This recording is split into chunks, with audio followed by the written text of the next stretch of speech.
Bueno, buenas tardes de nuevo a esta anteúltima sesión de Archivos del Común, Memorias Fúngicas. Ahora vamos a tener la mesa de la dimensión micélica.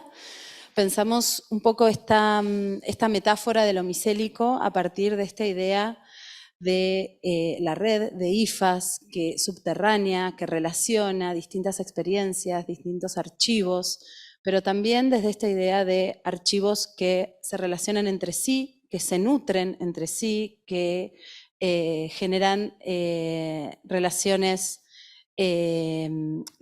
nutritivas, ¿no? Que posibilitan otras experiencias. Entonces, en esa clave, en esa metáfora, es que pensamos en cruzar la experiencia de estos tres archivos muy diferentes entre sí.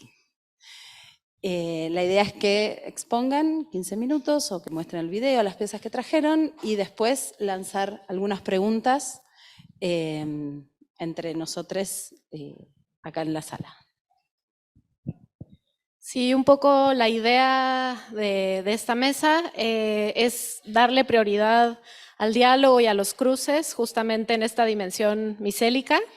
Entonces, en común acuerdo con las presentadoras y los presentadores, acordamos que presentaran de manera más breve para dar más tiempo a discusión tanto entre ellos como con el público. Pero bueno, procedo a presentarlos formalmente. A Ale y a Fer ya los conocemos del primer día, pero bueno, vienen aquí como dobles agentes. Entonces, bueno, los presento nuevamente en el orden que van a aparecer. Entonces, bueno, Mariela Cantú es investigadora, curadora y realizadora dedicada a las artes y los medios audiovisuales. También es creadora del proyecto Arca Video Argentino, un archivo sin fines de lucro que preserva, investiga y difunde el video experimental argentino con espacio físico en La Plata y base de datos online. Desde el 2008, el objetivo principal de este archivo es facilitar a través de su sitio web el acceso público, remoto y gratuito de obras e información vinculada. Recientemente, desde esta iniciativa se ha apostado por la construcción de un archivo colaborativo en donde cualquier usuario de la plataforma puede incorporar obras e información a la web Arca Video. A continuación va a presentar Hermenegildo Rojas Ramírez. Hermenegildo es realizador y productor de documentales con una trayectoria de más de 20 años en comunidades indígenas de la región Ayuk, Mije, del estado de Oaxaca, en México. Ha participado en la organización comunitaria de TV Tamix, proyecto bajo los principios del Extan, simbolismos, medios y espacios de encuentro, resguarda la memoria del pueblo Ayuk, o Mije, con más de 500 videocassettes en formatos VHS, Hi8, MiniDV y Betacam. El proyecto recoge en su archivo las manifestaciones culturales más importantes de la comunidad desde el año 1989. Con las fiestas patronales, tequios, rituales, música tradicional y eventos deportivos. Y por último, Redes y Enlaces de Arte Latinoamericano es una plataforma web que reúne diversas experiencias de exposición, diseminación y acceso a materiales artísticos, contenidos en colecciones, archivos, repositorios, centros de documentación e instituciones latinoamericanas, con el objetivo de enlazar y generar conexiones simultáneas entre cada uno de estos puntos de entrada, enmarcados en el advenimiento de los medios digitales y su potencialidad para compartir obras y documentos de arte latinoamericano. María Fernanda Pizarro, nuevamente, es diseñadora gráfica y multimedia y gestora cultural. Ha dedicado su carrera al desarrollo de proyectos editoriales, artísticos y audiovisuales y web. Y actualmente es directora de D21, proyecto de arte en Providencia, Chile. Y diseñadora de ediciones UDP y Pequeño Dios Editores. Y por su parte, Alejandro de la Fuente es investigador. Realiza digitalización, procesamiento y diseminación de archivos personales de artistas como las yeguas del Apocalipsis, Víctor Hugo Codocedo, ¿lo dije bien? ¿Sí? Y Hernán Parada y Juan Castillo. Muchas gracias, le damos la palabra a Mariela. Hola, buenas tardes. Bueno, yo soy Mariela Cantú, quería... no, esto quiero agarrármela para yo tenerlo. Gracias. Quería, bueno, primeramente agradecer a la red Conceptualismos del Sur por la invitación, especialmente a Magdalena Pérez Balbi, que la motorizó, al Museo Reina Sofía, que nos aloja, a África, Ruiz del Pino, a Sara, a María Mayol, que nos estuvieron asistiendo muchísimo. Somos muchas invitadas de muchos lugares del mundo y me parece que siempre está buenísimo incorporar la gente que no vienen acá arriba, ¿no? Y que no se ven tanto como los técnicos allá en la cabina, les técniques en realidad, que bueno, nos proveen estas posibilidades de compartir nuestro trabajo. Bueno, dicho esto, yo estoy acá para, como les comentaba Elba, para presentar este proyecto que se llama Arca Video Argentino. Es un proyecto de un archivo de videoarte argentino. Esto, como para ponerles un poquito en contexto, es importante mencionar que en términos de preservación audiovisual, digamos que todo el patrimonio audiovisual de Argentina, yo diría que está en riesgo. Somos un país que no tiene una cinemateca, una cineteca, a pesar de haber sido uno de los centros industriales del cine durante varias décadas, y tampoco, por supuesto, tiene una política de preservación para prácticas artísticas ligadas al audiovisual, como es el caso del videoarte argentino, que, bueno, yo ahí traje algunas imágenes para visualizar un poquito qué es lo que preservamos, aunque pueden verlo luego en sus móviles, va a estar todo el tiempo la dirección ahí de la página. Entonces, con Arca empezó siendo una plataforma online, como les contaba Elba, arrancamos en 2008 con una investigación, un relevamiento de otros archivos, por eso contamos con un material que ya estaba disponible, y esto me parece que es algo que atravesó un poco todas las conversaciones y este tema también de lo micélico y el reino fungi, que es esta idea de que todos los archivos se nutren y se apoyan en iniciativas previas, ¿no? Hay una frase muy linda de Michel de Certeau que dice que que archivar es el gesto de poner aparte. Aunque sea, no pensemos en una bóveda con temperatura y humedad controlada, simplemente que alguien haya guardado algo en un cajoncito, en una billetera, una fotito, es un gesto hacia el futuro fundamental, y de eso nos nutrimos y nos apoyamos generación tras generación para preservar estos materiales, ¿no? Entonces empezó siendo un archivo online. A partir de esta investigación, bueno, fuimos encontrando primero una base de datos y empezamos a buscar en internet dónde estaban esos videos. Entonces Arca funciona un poco en esta, nunca había pensado la metáfora de lo fúngico, pero funciona así porque, bueno, en realidad nos nutrimos de cosas que ya están dando vueltas, y con el tiempo, bueno, surgió la necesidad de armar un archivo físico. Ahora vamos a hablar un poquito de eso con más detalle, y un poco nuestros materiales son los videos, son las obras, pero también toda la documentación, ¿no? Catálogos de exposiciones, notas de prensa, cosas que se hayan escrito que están como interconectadas con los videos, porque nos parece fundamental reconstruir un contexto, ¿no? Si yo hiciera la prueba de ponerles ahora un video arte del año 1989 de Argentina, seguro que nadie entiende nada. Entonces, bueno, ese contexto es lo que le vuelve a dar vida, ¿no? De alguna forma a los materiales. Bueno, vamos a pasar muy rápidamente por estos 4 ejes que yo elegí para hablar de Arca. El primero es esta idea del archivo colaborativo. Lo van a poder ver después en la página todo esto, pero la idea es presentar, un poco como les decía, las obras en vínculo con otros materiales, y que las obras se puedan accesar por múltiples vías, es decir, que no sea necesario conocer previamente lo que se va a buscar, sino que también, bueno, hay distintas entradas, ¿no? Hay algunas, obra, persona, publicación. En personas tratamos tampoco de no jerarquizar quién es artista, y además sí incorporar el equipo técnico, ¿no? Que es algo que no solamente es fundamental como un gesto político, pero que también revela una trama de sociabilidades y de relaciones entre muchos artistas, que por ahí uno era el que hacía la dirección, pero en el siguiente video de una amiga hacía la cámara, y bueno, eso, digamos, cuando se puede ver y visualizar esas relaciones es maravilloso, es muy interesante. Y esta idea del archivo colaborativo se basa en que cualquier persona puede incorporar también material ahí. Es decir, nada, se loguean y pueden subir publicaciones o videos o información sobre artistas, etc.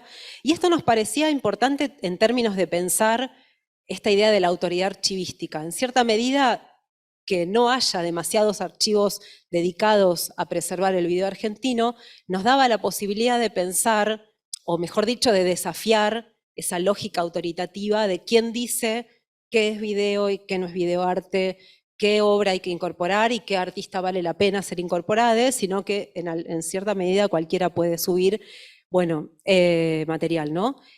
También lo que hace justo poquitas semanas hicimos una modificación en la plataforma, entonces también cada usuario puede armar colecciones, ¿no? O playlists, les podríamos decir también, que digamos, cada quien tiene la opción de hacerlas públicas o no, pero eso también nos parecía interesante en términos de pensar curadurías colectivas, ¿no? Asociaciones entre obras que de repente no son claras para no sé, cierta curadore o investigadore y demás, y que de nuevo, ¿no? Como que empieza a visibilizar vínculos entre personas, entre obras, entre temas, entre imágenes, etc. Y por supuesto también esto, que sea un archivo colaborativo, nos permite, no nos garantiza, pero nos permite acercarnos un poco más a que el archivo esté cada vez más actualizado, ¿no? Es imposible, además esto es una iniciativa independiente, somos 2 personas, es totalmente imposible que tengamos un archivo total, completo y lleno de cosas, entonces nos interesa también, incluso para llegar a otras ciudades que normalmente, nada, fuera de las capitales y de las zonas metropolitanas, hay gente produciendo y no las conocemos, ¿no? Otra, bueno, ahí está lo fúngico. ¿Querían hongos? Ahí tienen hongos, están todos ahí muy a la vista. Esta es la otra parte, otra de las partes de ARCA, que es el archivo físico, y acá sí empezamos a hablar un poco de las asociaciones y de las colaboraciones con otros archivos. Este es el caso del Festival Videodanza Va, un festival de videodanza que se hace en Buenos Aires. Creo que cumplió, no sé si cumplió 30 años, o por ahí, o casi 30, este año fue la última edición, entonces fue muy emocionante ese traspaso como de todo este fondo hacia Arca Video, ahí las cajas, el auto, lo ven de esa forma, los archivos son cajas de cartón llenas de cosas hasta que no se hace algo más. Y bueno, ahora todo ese festival, digamos que tenía toda esta dinámica anual de como este evento, ¿no? De invitades y obras y demás, bueno, se transforma en un archivo, ¿no? Entonces cobra vida a partir de su preservación. Me gustó traerlo, además de por la imagen del hongo que es genial y la carita que hace como del núcleo, porque ese video lo mostramos este año, hicimos una restauración de esa cinta, de esa videodanza, que se dice, existe el rumor de que es el primer videodanza de Argentina, nunca lo sabremos, es una obra de Silvina Sperling, que es la directora del festival y quien está ahí en la foto, un video que se llama Temblor, y que bueno, estaba en esas condiciones, una cinta Umatic con esos hongos, entonces conseguimos, bueno, restaurarla y de nuevo, en asociación con el Museo del Cine, que tiene máquinas Umatic, digitalizarla. Otro fondo que tenemos también físico es el de Graciela Tacchini, que es una artista y curadora de muchísima trayectoria en el campo del arte y la tecnología, no solo del videoarte en Argentina. Bueno, con Graciela lo mismo, ¿no? Es como un trabajo de mucha dedicación, porque un poco el planteo no es solamente acopiar material, ¿no? y que esto pase a una custodia, que además no es la única forma, ¿no? Ahora un ratito les voy a hablar de otros casos de colaboraciones con archivos en donde no estamos custodiando los materiales físicos, pero tenemos otro tipo de colaboraciones. En el caso de Graciela sí, ella nos cedió una buena parte de su material, que bueno, como ven ahí es invaluable porque tiene esto desde los recortecitos de prensa donde aparecía una muestra que ella curaba hasta, bueno, sus propias obras porque también es artista. Y otro de estos 4 ejes que yo les traje para comentarles un poco sobre este proyecto tiene que ver con la formación. Hoy más tarde lo conversábamos con Herme y con Elba, que es una forma también no solo de asociarnos con otros archivos, sino con otros y otras preservadoras y preservadores, ¿no? Que nos parece muy importante porque esto, ¿no? Un poco para compartir la experiencia. No hay en Argentina al menos espacios de formación donde alguien no puede ir a aprender cómo limpio un VHS o cómo digitalizo un video. Entonces, no solo, digamos, nosotras proponemos espacios de formación, que son estos talleres que vemos ahí, desguazando una videocasetera y abriendo cassettes y limpiando hongos y demás, sino también, por ejemplo, como en el caso de esta imagen de allá, de facilitar la formación con otros preservadores. Él es Denis Doros, que está ahí, bueno, estuvo hasta hace muy poquito al frente de la MIA, la Asociación de Archivistas de Imagen en Movimiento, con base en Estados Unidos, y tiene una empresa también que rescata películas que se llama Milestone Films. Entonces, bueno, un poco no es solamente nosotros siendo formadores, sino en un punto también siendo formades, ¿no? Las colaboraciones con otros archivos y con otros artistas y con otros curadores y preservadores pasan por varios aspectos también desde ARCA. Uno de ellos son las curadurías, es decir, también por supuesto pensamos este archivo no solo como esto, la definición o la forma de entender el archivo más tradicional, que es bueno, yo me quedo acá y vengan y consulten porque tenemos todos los documentos, sino que ese archivo hay que permanentemente sacarlo y hacerlo visible y moverlo, ¿no? Entonces las curadurías son una excelente práctica para esto. Ahí hay dos solamente que traje, una que es de hace muy poquito, que es de hace, no sé, 2 semanas, en colaboración con Legado, que es un proyecto que Graciela Tacchini también inició, en el que yo participo con otras investigadoras y que tiene un foco específico en artistas mujeres del video en Argentina, y esa es una curaduría que armamos con videoclips de mujeres. Una cosa totalmente reveladora hasta para nosotras mismas, porque cuando empezamos a buscar videoclips de mujeres, obviamente hay algunos que son videoclips tradicionales, comerciales, ¿no? La imagen para la banda, y otros que son muy rupturales y muy irónicos incluso, con, bueno, no sé, un artista que canta mal, ¿no? Como todo que se vea llevar, como tensionar la idea del videoclip hasta el final. Y la otra muestra que elegí es Poéticas de Archivo, que es una muestra que estuvo muy linda y que itineró muchísimo dentro de Argentina. Incluso la llegamos a mostrar acá en Madrid, en la Complutense, con un grupo de gente. Y ahí el ejercicio fue, a partir de 4 programas, intentar conectar videos contemporáneos con videos de décadas pasadas, ¿no? Entonces, bueno, ¿qué pasa cuando empezamos a establecer continuidades entre algo que aparecía en los 90 y que sigue apareciendo en los 2010, por ejemplo, ¿no? No sé, yo le apunto a la pantalla, como si fuera una tele, pero no. Bueno. Y otro tipo de colaboraciones que para nosotras son fantásticas, porque, bueno, en un punto nos conectan esto que les decía, ¿no? Digamos, no desde un archivo, por ahí lo que sería para mí una colaboración más tradicional, digámosle, que sería la de un artista que nos cede su fondo y empezamos a trabajar sobre ese fondo, a darle tratamiento archivístico, a digitalizar, etcétera, sino que son como otros gestos, ¿no? Ahí tenemos varias imágenes de varios proyectos. El que empieza a la izquierda es una asesoría que hicimos para el archivo de Carlos Trilnik. Carlos Trilnik fue un curador y docente y artista muy maravilloso de Argentina. Lamentablemente murió hace 3 o 4 años y ahora su compañera está a cargo y moviendo muchísimo ese archivo. Ahí estoy yo enseñando a Luce, una de las colaboradoras del archivo, a limpiar hongos de las cintas. Pero bueno, también hablamos mucho de la catalogación, de cómo ordenar el material, de preparar el material para una digitalización, que también se hizo en el Museo del Cine.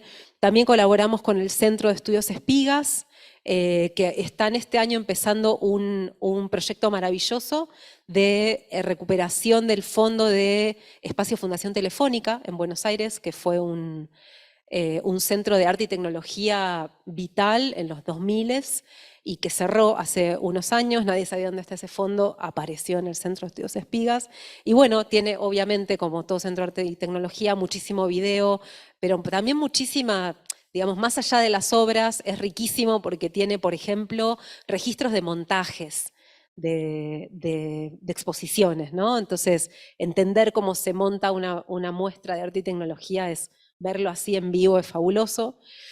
También hicimos el inventario de, yo creo que de todo, de una parte de la videoteca de Jorge Laferla, también otro curador y gestor muy ligado al videoarte argentino, que está acá, nada, tiene miles y miles de cassettes. También instancias de formación con otros archivos, aquella imagen de allá arriba es en el archivo Casa Río, con base en Punta Lara, ahí son vecines, y bueno, planteamos también un espacio de formación, de recuperación de material de archivo. Y bueno, nosotras mismas capacitándonos, ¿no? También acá tenemos una imagen con Ana Raviña, que es una archivista especializada en archivos de arte, porque bueno, nosotras venimos más del lado de la preservación audiovisual, y bueno, cada vez más se nos hace muy presente esta necesidad de pensar equipos transdisciplinares, ¿no? Que estamos siempre como tratando de materializar eso. Digo desde todos los archivos, ¿no? Me parece que inevitablemente es un trabajo que conlleva a gente que entienda muy bien de aspectos técnicos, de conservación, de legislación, ¿no? De archivística, por supuesto. Y acá estamos con Nora Altrudi del Centro Espigas también, que nos dio una capacitación sobre cuidado de papel.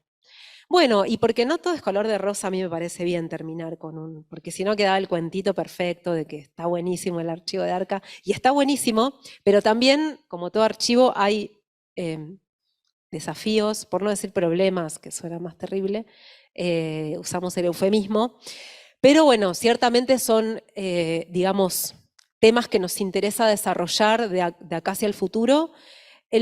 Uno de los que más nos salta a la vista, digamos, por esta tal vez excesiva disponibilidad con la que compartimos todos los materiales que tenemos, en la medida que podemos, ¿no? Por supuesto que esto que les decía, simplemente el data entry es un montón de trabajo, ¿no? Alguien que se siente a ingresar a la plataforma, bueno, entonces hay mucho material que tenemos y que todavía no podemos subir, bueno, es como todo muy de a poco, pero va en la vía.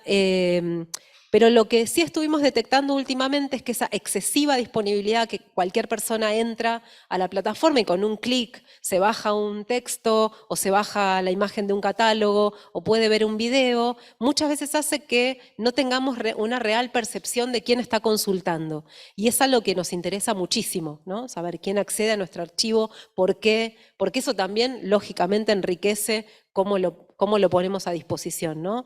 No me parece que sea, lo pongo como una pregunta, ¿no? O sea, generar comunidad necesariamente se opone a que todo sea accesible. Yo creería que no, pero bueno, estamos investigando cómo materializar eso. El financiamiento, creo que no hay demasiado para decir sobre eso, porque ya me entienden. Bueno, pero para financiar algunas de estas tareas, como la investigación, que es un digamos, es casi una utopía que en un archivo podamos, por lo menos en América Latina, tener tiempo y recursos para investigar qué hay en ese archivo, no solamente para catalogarlo, ¿no? Sino para entenderlo profundamente. Hay que pasar mucho tiempo con los documentos, ¿no? Mucho silencio, mucha atención, mucha apertura, y eso es un tiempo que no solemos tener.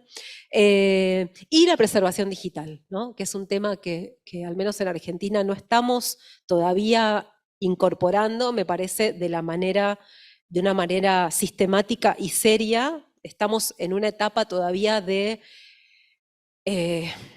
digitalizar y de convencer a gestores y a funcionarios y demás de la importancia de digitalizar, pero no estamos pudiendo ver todavía más allá, ¿no? Que es decir, bueno, ¿qué va a pasar con todas estas horas de material y con toda esta información digital? Porque esto es igual o más problemático que tener todavía material analógico, ¿no?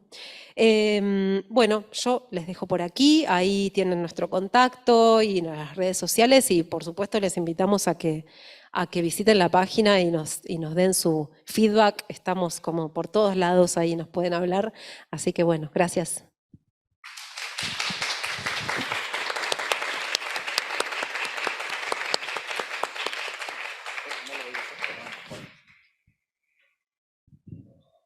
Bueno, gracias. Mariela ha dado este contexto en el audiovisual. Somos cómplices desde diferentes países. Y yo traigo un video explicando un poco. Entonces, yo los invito a ver el video y ya comentamos un poquito. Pasamos aquí para mostrar. ¿Sí lo vemos? Vamos a ver nuestras cabezas.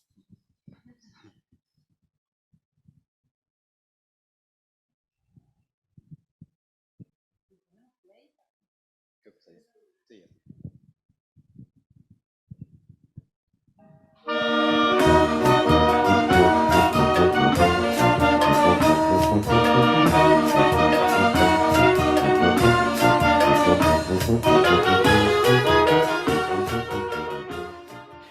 Mi nombre es Hermenegildo Rojas Ramírez. Pertenezco al colectivo TV Tamix, un colectivo que ha realizado actividades durante los últimos 30 años en el municipio de Tamazulapan del Espíritu Santo Mije, en el estado de Oaxaca. Que este medio de comunicación, de hecho, es nuevo en México inclusive, porque en ningún lado todavía no se ha visto que los municipios, que las comunidades indígenas puedan tener su propio medio de comunicación. TV Tamix presenta.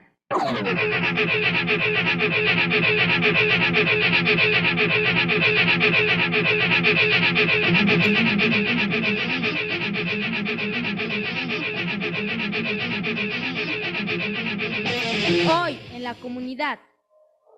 Es un colectivo que ha centrado sus trabajos en la comunicación comunitaria, ya que hemos desarrollado procesos de producción de audio, en este caso producciones fonográficas, producciones radiofónicas, trabajo con video, realización y producciones de video y la operación de un canal de televisión. Entonces, en estos últimos 30 años, pues hemos aprendido, hemos desarrollado formas propias de hacer un lenguaje de comunicación a través de las herramientas tecnológicas de comunicación, ¿no?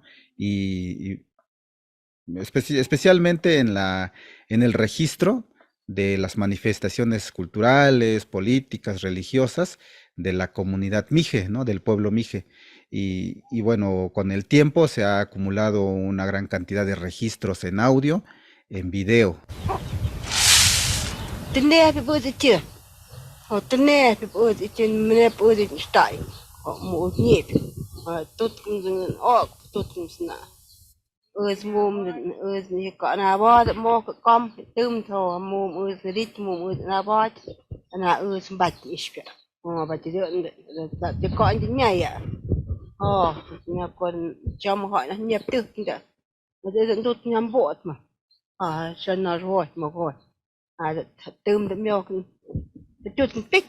El colectivo TV Tamix contiene en su acervo de video alrededor de 500 videocassettes, 500 registros que se acumularon entre el año de 1990 al 2010 y son materiales que se grabaron en el formato analógico. La preservación ha sido muy difícil, ¿no? En este caso, hablando específicamente de la colección, ¿no? De videos de TV Tamix, porque han pasado 30 años, ¿no? Y en esos 30 años, pues las cajas de video han pasado de un lugar a otro. La conservación es muy difícil porque en la Sierra Mije, donde se encuentra el municipio de Tamazulapan, pues es bastante húmedo, ¿no? Porque se encuentra en las montañas. Sin embargo, en estos 30 años se ha logrado conservar esos materiales. Físicamente aún se resguardan, pero tienen un problema muy, muy directo, muy fuerte, que es la contaminación de hongos. Bueno, nos encontramos aquí en en uno de los lugares que provisionalmente es la videoteca de TV Tamix. Es una videoteca conformada con 10 años de trabajo y tenemos cassettes de VHS, Super VHS, pero también cassettes que pues, se maltrataron con los hongos, el nivel 1, el nivel 2 y el nivel 3. Estos videocassettes están en riesgo de que lo que contiene, los registros que contienen puedan desaparecer por la propia degradación o por la afectación de la humedad. Entonces, recurriendo a asesorías con otros colectivos, con otros compañeros que han encontrado la manera de cómo limpiar estos cassettes, pues es la forma más práctica, ¿no? Con ayuda de la microfibra, con el alcohol isopropílico y con una videocasetera, pues ya aunque sea viejita, pero que todavía tenga el funcionamiento mecánico, nos permite hacer esta limpieza. Estas videocaseteras ya no funcionan para reproducir, ¿no? Entonces ya no funcionan para poder ver las películas, ¿no? Poder ver los videos. Donde ya mojé las telitas, y lo que hago es ponerle, como la cinta tiene dos caras, pongo la tela en una cara, ¿no? Y la otra la voy a poner ahora sí que en la cara posterior. Entonces la ubico del lado de donde está el tambor, ¿no? Entonces cubriendo las dos caras de la cinta, ¿no? Es un pequeño toque nada más, ¿no? de la tela, porque mucha tensión también lo que puede provocar es que se pueda romper la cinta.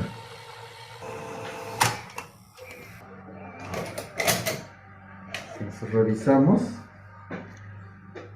y ahí está el cassette, la cinta, más que nada, mucho mejor, ¿no? Mucho más limpio. Quitamos el primer tornillo que se encuentra en el centro, ¿no? Quitamos el primero, empezamos a quitarle las orillas y tiene un sistema que empuja hacia afuera. Ahora lo que tenemos acá son los dos carretes. Entonces lo que hago es retiro el seguro, ¿no? Retiramos el carrete, espacio, lo sacamos fuera de su contenedor. Entonces lo que hacemos es empezar a sacarlo de las partes donde está esto un poco más oculto, ¿no? Sacámoslo despacio para que no se esparza mucho el hongo y le procedemos a echar alcohol. Ya que limpiamos la parte de abajo, entonces le retiramos un poco y hay que limpiar el interior del carrete y empezamos a limpiar por la parte de arriba y la parte de adentro. Ahí está, ¿no? Del contenedor, ¿sí? A grandes rasgos, este es el procedimiento para poder restaurar una cinta contaminada con hongo, ¿no? Esta técnica que estamos usando, pues es muy rústica, realmente es muy manual. Sin embargo, es una manera económica, ¿no? de poder limpiar los cassettes, porque por lo menos en Oaxaca no hay una institución, no hay empresas que se dediquen a la restauración de videocassettes.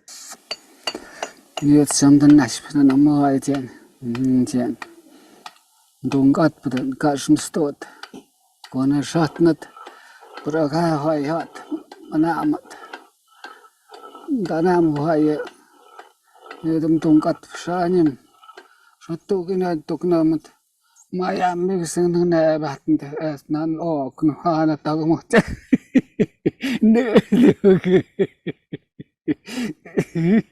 Maya diga kita dog. Ya tak sachavate. Mames mahayapte mets yu kaim de jahte ma mets mơ khai áp tê mets yu khai mde jah tep mets sam ung mai mets sam nashmga mets bur senab gap senab mets sam ung mai mets sam nashmga mets bur senab gap senab.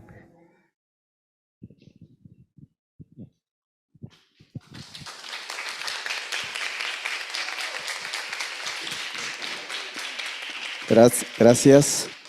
Es una, bueno, si ustedes notaron, pues venimos de la producción audiovisual, específicamente en una comunidad mije en Oaxaca, como lo presento en el video. Y pues nuestro trabajo en la archivística pues surge de la necesidad, porque realmente nosotros nos dedicábamos a fomentar la comunicación comunitaria en una comunidad indígena. Y bueno, siempre los medios, conforme van creciendo, también se vuelven pues espacios de poder, ¿no? Más cuando abordamos temas políticos, donde se fomenta el debate, ¿no? Y bueno, nos tocó el colectivo TV Tamix, pues nos tocó participar, ¿no?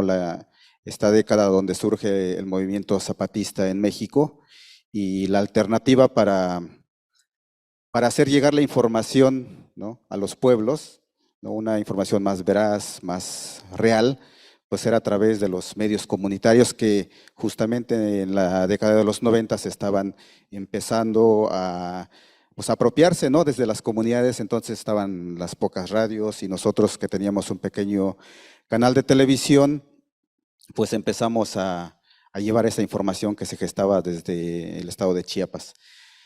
Pues nuestro trabajo siempre se ha enfocado al registro, ¿no? de la comunidad mije, y principalmente siempre nos interesaba que se preservara la lengua, ¿no? Que toda producción siempre se trabajara con énfasis en comunicarnos en nuestra propia lengua, porque los medios masivos, pues siempre su presencia era en español, y era muy nulo la presencia de las comunidades indígenas a través de los medios de comunicación, y todo el canal de televisión, los poquitos que llegaban a la sierra, pues siempre era Televisa, ¿no? Que era el monopolio, y TV Azteca, que después pues también tenía esa misma cobertura. Entonces, por eso había la necesidad de apropiarnos de los medios de comunicación.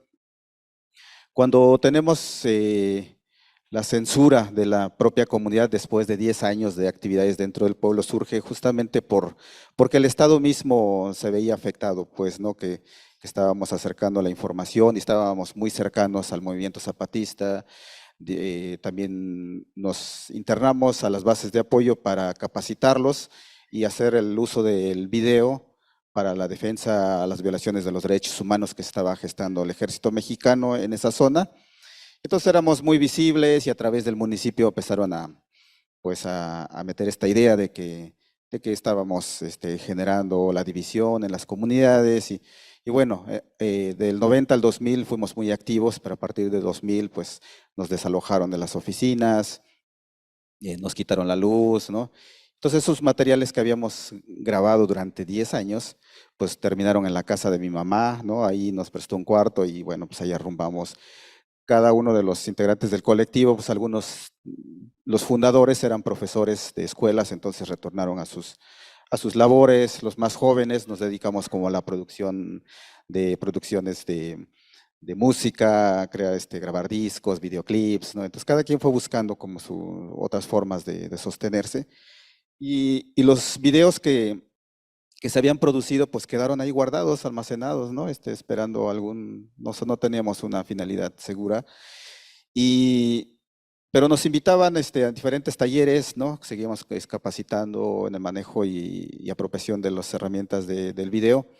Entonces siempre contábamos nuestra experiencia, la importancia de tener medios propios en los pueblos, y entonces siempre charlábamos, ¿no? Siempre era, no, pues que nosotros hicimos esto, hicimos lo otro. Entonces nos pedían, bueno, pues, ¿por qué no hacen un pequeño video, ¿no? Donde puedan retratar el trabajo que han hecho, ¿no? Y entonces digo, bueno, pues eso sería bueno, ¿no? Justo pues para que no tenga que estarnos escuchando, ¿no? Y que pueda ser más fácil subirlo al internet. Entonces, en 2000, a partir de 2010, 2011, empezamos a hurgar en los cassettes, ¿no? Pues los trabajos que habíamos hecho, ¿no? Algunos documentales y registros de nuestras actividades. Pero pues cuando hurgamos, lo que encontramos era una producción de hongos, ¿no? Que no teníamos esa claridad por qué estaba surgiendo. Sí sabíamos que con el tiempo se iban a ir dañando, pero ya a partir de 2013 nos damos cuenta que por lo menos el 60% de los videocassettes estaban invadidos por hongos, ¿no? Entonces, bueno, pensamos, nuestra preocupación simplemente era la de digitalizar, ¿no? Pasar el formato analógico al formato digital. Y cuando intentamos hacerlo, pues buscamos ayuda con otros espacios, otras organizaciones, y pues nos topamos con que nadie había resuelto eso, no había personas que nos pudieran resolver esta parte técnica. Entonces, conforme íbamos hurgando, pues nos dimos cuenta que teníamos que entrar en este tema de la preservación, que es algo que nosotros desconocíamos. Nosotros solo queríamos hacer un largometraje, ¿no? Queríamos contar nuestra historia, lo que había sido TV Tamix, y bueno, no se podía, entonces lo poco que pudimos digitalizar, cuando volvemos a ver esas imágenes después de 10 años, 12 años, lo que nos encontramos son materiales sensibles, materiales muy importantes para la comunidad. Entonces nos damos cuenta que lo que era más importante era contar la historia de la comunidad y no necesariamente la historia del colectivo, porque nos dimos cuenta que entonces poseíamos, ¿no? Que estos videocassettes más bien contenían, ¿no? Esta historia y momentos que habían pasado rápidamente durante 10 años, y entonces teníamos que volver a mirar esas imágenes dentro de la comunidad, teníamos que encontrar las maneras de cómo volver a mirarse, ¿no? Porque el canal de televisión en su momento había hecho esa labor, ¿no? Esas imágenes ya habían sido vistas, pero el tiempo, ¿no? El paso del tiempo hacía más interesante, era esa nostalgia que siempre genera, ¿no? El material histórico. Entonces empezamos a preocuparnos, ¿no? De cómo podíamos, ¿no? Volver a mirarnos entre todos. Y en 2013, pues ya los que hacíamos video, también teníamos una red de videoastas indígenas, ¿no? Que se había conformado a nivel nacional. Nos conocíamos a los videoastas de Michoacán, ¿no? de Veracruz, de Chiapas, que pues nos encontrábamos en diferentes eventos, ¿no? En diferentes encuentros. Pues 10 años después, 13 años después, ya sufríamos de lo mismo. ¿Qué pasaba con nuestros archivos? Entonces, esta convivencia con los hongos nos volvía a reunir con esa preocupación, ¿no? Ahora ¿cómo resolvemos este problema técnico, ¿no? De preservar las imágenes? Entonces, organizamos en 2014 específicamente, el primer encuentro internacional de archivistas audiovisuales de Oaxaca, ¿no? Donde queríamos compartir qué estaba pasando, cómo estaba sucediendo, cómo estamos viviendo cada quien estas problemáticas. Y en 2014 surgieron todas estas necesidades, estas preocupaciones, ¿no? Cada quien expuso, ¿no? Sus experiencias y resolvimos que debíamos trabajar en colectivo, ¿no? Debíamos resolver esas necesidades técnicas, pero sobre todo, creo que el planteamiento más importante era cómo vamos a plantear este tema de los acervos, de los archivos, desde las comunidades. Lo que ya habíamos ganado una década era que las comunidades se apropiaran de las herramientas tecnológicas, tanto las de radio, como las de video y como las de fotografía. Ya había un gran avance, ya existían las primeras radios comunitarias. Esa batalla estaba lograda porque los pueblos se habían apropiado de las herramientas para comunicarnos al interior, pero también empezar a comunicarnos hacia afuera, ¿no? Que las producciones tuvieran este punto de vista, esta expresión desde las comunidades. Pero entrábamos a otro terreno desconocido, ¿no? Del archivismo. Entonces, lo que revelamos es que pues no desconocíamos de la catalogación, de la clasificación, todos esos temas que no nos habíamos preocupado, porque solo nos interesaba producir, registrar, hacer documentales, cortometrajes. Entonces, cuando nos involucramos en este tema, entonces tenemos que voltear a ver otra vez a las comunidades, tenemos que reflexionar desde la epistemología de los pueblos. ¿Cómo han hecho los pueblos para conservar su memoria? ¿Cómo han hecho para que cómo han hecho para que se preserve la identidad? Porque lo que nosotros teníamos guardado en estos videocassettes analógicos era la vida comunitaria, ¿no? Las expresiones comunales a través de las tradiciones, sus danzas, la vestimenta, la lengua, como vimos en el último video, en esa última parte del video, que la lengua jugaba un papel importante, ¿no? Entonces decíamos, bueno, es que debe haber, ¿no? Una forma, una concepción de cómo es la memoria, ¿no? Porque nosotros lo que planteábamos es, nosotros ya tenemos un archivo, tenemos una colección audiovisual y hay que insertarlo a las comunidades para que lo resguarden, para que lo apropien, pero no comprendíamos cómo podía ser esa apropiación, ¿no? Entonces había que entender cómo han hecho las comunidades.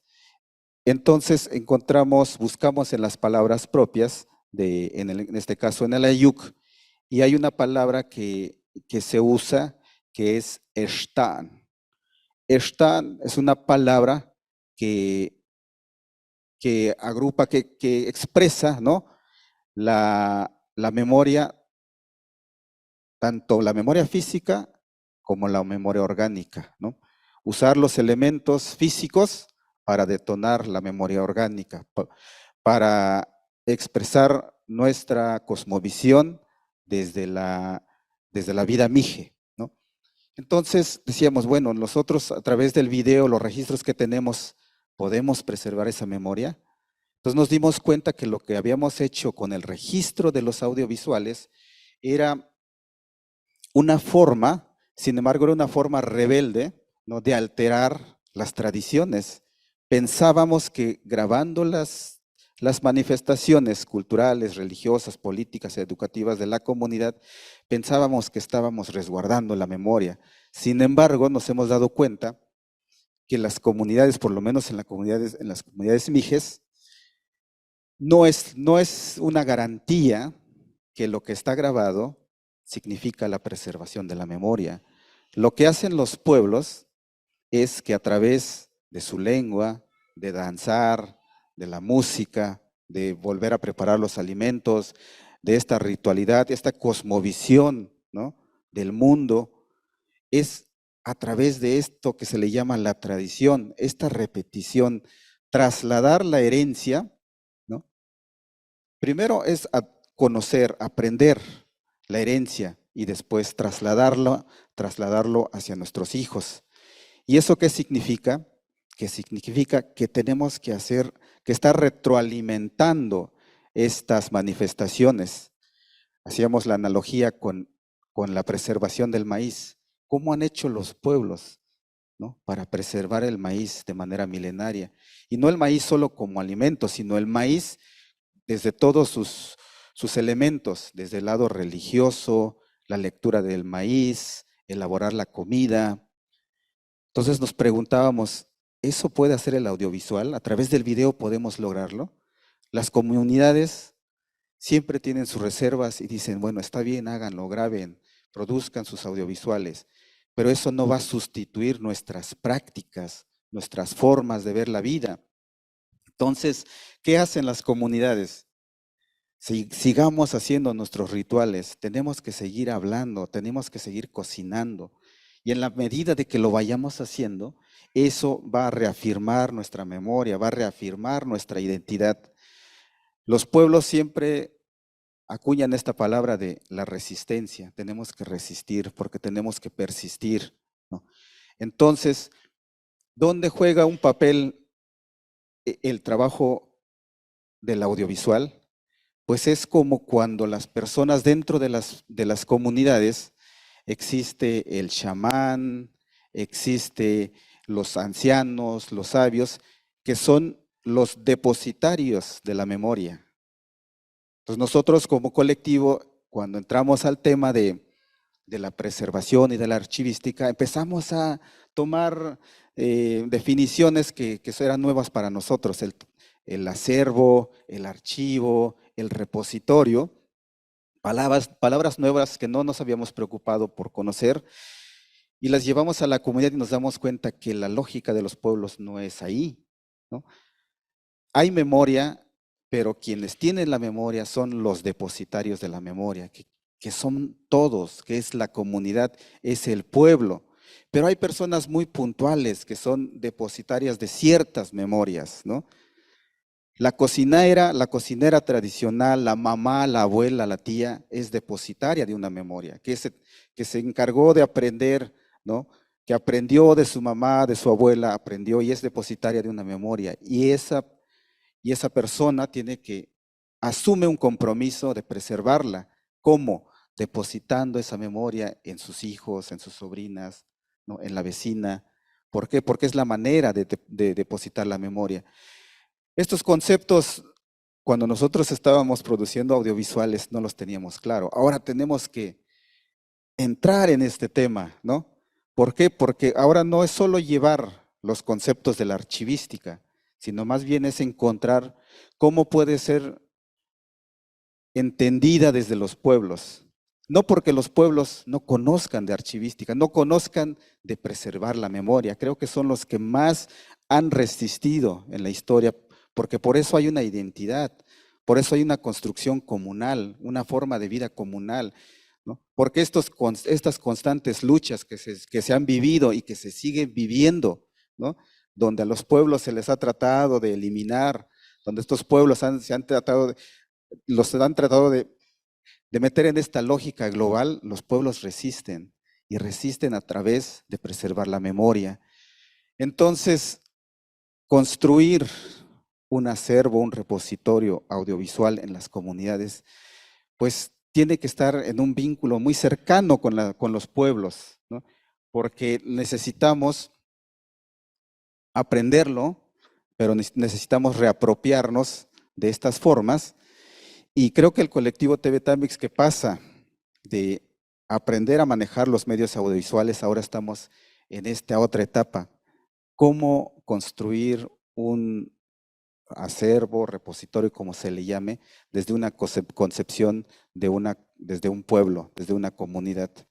Eso es lo que estamos viviendo ahora. No tenemos soluciones, más bien tenemos muchas preguntas, y este encuentro nos ha dado muchas otras enseñanzas, que agradezco la invitación, y creo que, bueno, desde la comunidad Mije necesitamos aprender mucho de todo eso que se está gestando desde Latinoamérica, pero también desde el mundo.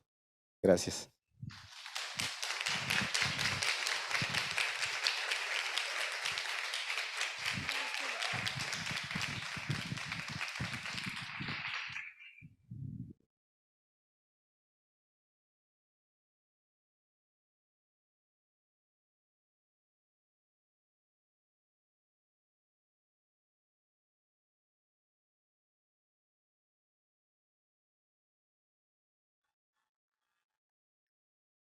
¿Aló? Ahí, eso. Bueno, primero, bueno, me sumo a los agradecimientos de Mariela, pero también eso, como, bueno, agradecer a la red, agradecer al museo,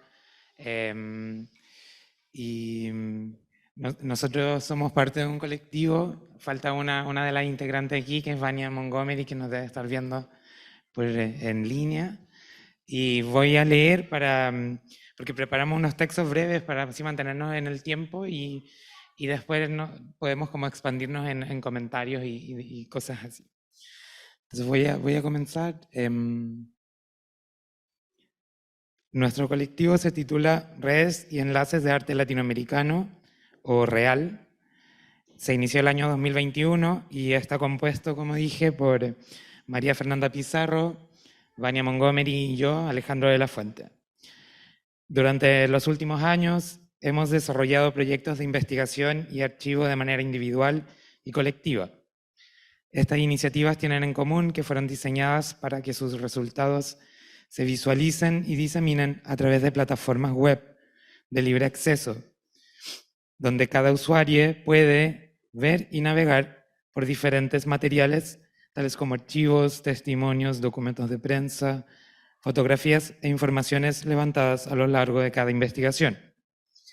Dada la naturaleza digital de los proyectos, hacemos conexiones a través del uso de hipervínculos que permiten relacionar artistas, poetas y escritores, contextos e instituciones culturales a través de documentos que pertenecen a diversos repositorios y colecciones disponibles en la web, como por ejemplo con el catálogo del Centro de Documentación de las Artes de Santiago de Chile, que tiene harto material de la historia reciente de las artes visuales chilenas. Así, usando los términos comunes del Internet, hemos sido tanto creadores de contenido como usuarios de diversas plataformas y repositorios similares, elaboradas por investigadores, instituciones y proyectos independientes que también han desarrollado el uso de Internet para exhibir los resultados de sus investigaciones sobre arte latinoamericano. Fuimos aprendiendo a interactuar con múltiples arquitecturas de la información, navegaciones, estándares e interfaces gráficas. Esta constante interacción con contenidos web nos llevó al diagnóstico de la necesidad de un sitio web que pudiera agrupar y dar acceso centralizado a las diversas experiencias de exposición, diseminación y acceso a materiales artísticos, como decía, registros, documentación e incluso obras contenidas en colecciones, archivos, repositorios, centros de documentación e instituciones culturales latinoamericanas que actualmente existen en Internet. Entonces, estas iniciativas, por cierto, desarrolladas desde el sur, se encuentran supeditadas a los códigos, mecanismos y motores de búsqueda programados por y desde el norte global. Ante ello, estimando la cantidad de proyectos que han transferido sus documentos físicos hacia el campo virtual y previendo los que se irán sumando durante los próximos años, creamos el colectivo Real con el afán de conectar y promover el vínculo entre estos proyectos de acuerdo a la búsqueda que realice cada usuario en nuestra plataforma web. Como un ente intermediario, el sitio web que estamos revisando ahora, www.redesenlaces.org, busca conectar el impulso archivístico por otorgar acceso a diversos materiales históricos únicos y fundamentales para las historias recientes de las artes visuales, la literatura, el diseño y la arquitectura latinoamericana, con los códigos sesgados de los motores de búsqueda y las plataformas hegemónicas presentes en los usos del Internet. En nuestras experiencias profesionales hemos identificado una suerte de disociación entre los profesionales de las ciencias de la información con los lenguajes y las funciones del mundo digital, particularmente con el uso de las páginas web como puntos de acceso a los materiales de una colección. Naturalmente existe una sospecha frente a lo que se conoce actualmente como, entre comillas, capitalismo de plataformas, una desconfianza con lo que alojamos, con lo que subimos y alojamos en servidores y estas plataformas controladas por corporaciones que por cierto se alojan fuera de nuestras jurisdicciones y que quedan absueltos de responsabilidades. Entonces, para disputar esta hegemonía, que también es lingüística y geopolítica, del contenido visible en Internet, Real ha optado por dirigir los esfuerzos hacia la identificación de las necesidades específicas de localización y búsqueda, interacción y navegación de aquellos usuarios cuya búsqueda coincide con los materiales del archivo cultural y del territorio en América Latina. En síntesis, el proyecto Redes y Enlaces busca reunir puntos de acceso de proyectos digitales, catálogos, índices e inventarios, guías de archivo y buscadores de las colecciones, fondos y archivos custodiados por personas individuales, instituciones y colectivos Y a su vez, recopilamos los enlaces de variadas formas que ha tomado la museografía y las exposiciones virtuales en el formato web. Todo esto a través de un directorio centralizado que permita la navegación y visibilidad de estas, que generalmente se encuentran dispersas entre sí. Finalmente, el proyecto persigue generar un espacio de conexión tanto para estas iniciativas y proyectos entre sí, como para sus comunidades, con el objetivo de tejer una gran red hiperconectada mediante enlaces de trabajadores, entusiastas, estudiosos y usuarios interesados en conocer los documentos que conforman nuestro patrimonio artístico latinoamericano. Estudiar el contexto digital. Ahí sí, ahí sí. Estudiar el contexto digital latinoamericano, tomando como base los archivos y las interfaces culturales, nos permite organizar, poner en valor y comunicar realidades por el medio de una gran red cultural con su diversidad de formatos, documentos, imágenes, investigaciones e interacciones.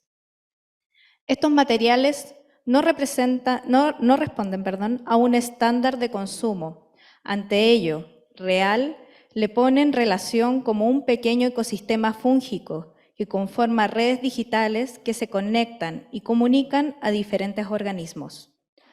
Para eso, es importante conocer nuestro entorno latinoamericano y estudiar los datos recopilados con el fin de generar una interconexión simbiótica entre los contenidos generados y los usuarios que consumen dicha información.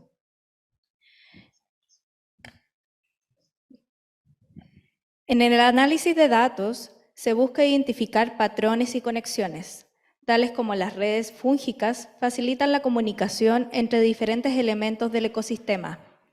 Real busca facilitar conexiones y relaciones significativas entre instituciones y usuarios que consumen contenidos culturales. Al analizar nuestro contexto, podemos descubrir correlaciones que tienen un impacto significativo en la comprensión de una sociedad, en este caso latinoamericana.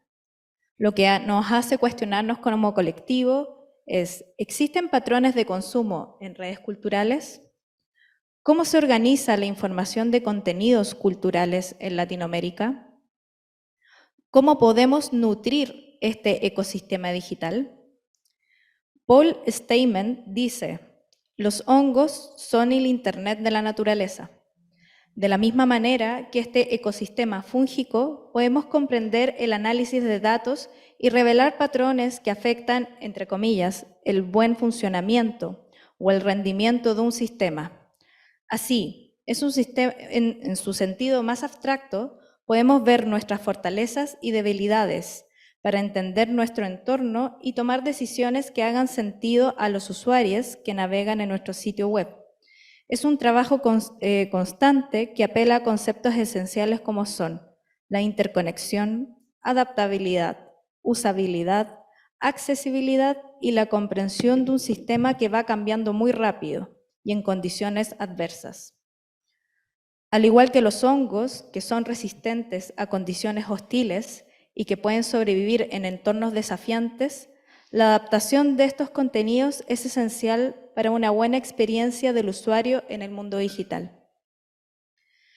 El Data Driven Design es particularmente valioso en entornos digitales, donde podemos, en base a estudios de datos de los usuarios, recopilar grandes cantidades de información para mejorar los procesos de diseño, para tomar decisiones fundamentadas y mejorar constantemente la calidad y el rendimiento de la red cultural latinoamericana que queremos crear.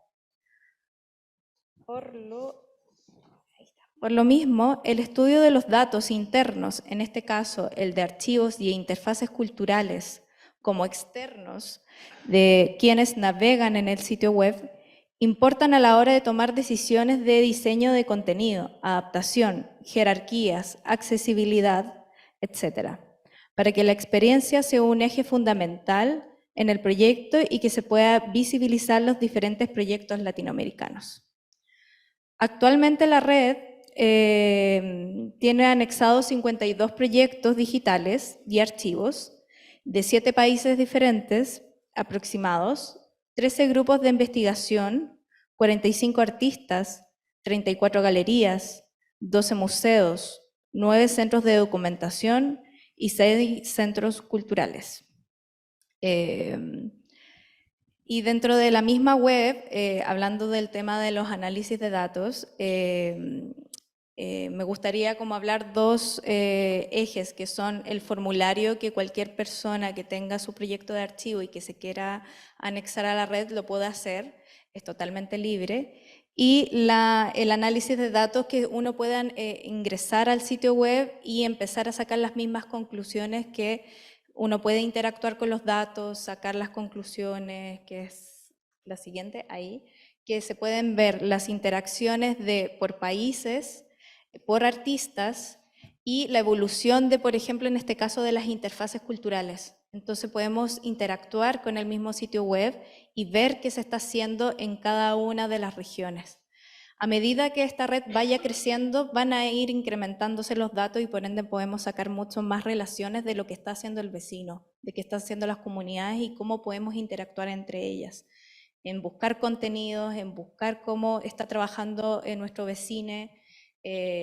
Y bueno, también quería dar las gracias al equipo que nos está ayudando, que es una empresa que se llama Tracking, que hemos podido analizar datos de arte que en realidad existe muy poco, y ponerlo a disposición para que los mismos usuarios puedan sacar sus propias conclusiones con la base de datos que hemos reunido de la plataforma. También en la mesa de afuera pueden sacar este pequeño como fanzine que creamos, que está aquí, en donde está la información de la red, también está el mapa que presentamos al principio, para que puedan conocer del proyecto. Y bueno, también dar las gracias al museo, a la red, por permitirnos estar acá y conversar acá con también los proyectos que han estado en esta mesa, que ha sido realmente maravilloso. Así que muchas gracias.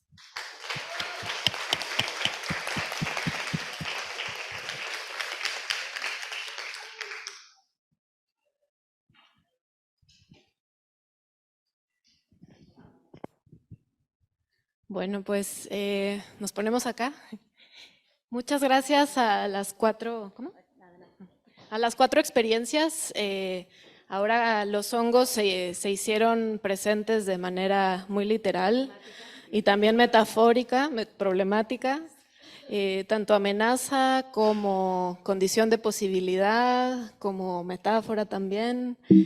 En fin, algo muy hermoso de tener la penúltima mesa el día de hoy es que nuestros presentadores han tenido ya muchas conversaciones de las que también hemos sido más o menos testigos, escuchando por partes. Entonces quisiéramos empezar provocando esta conversación aquí. Yo tengo una primera pregunta, ¿les lanzamos algunas preguntas? ¿Sí?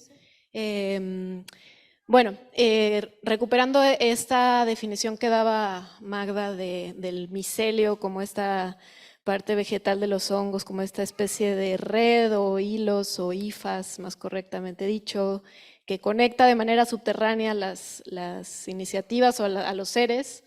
Quizá les lanzaría esta pregunta, provocación de ¿cómo podrían entre ustedes retroalimentarse? Digamos, si hubiera una especie de micelio aquí abajo que los conectara a ustedes, ¿qué piensan de los proyectos de los otros que pueden alimentarles, que pueden servirles de sustrato, ¿no? para digamos, arrancar la conversa? ¿Quieres de una vez?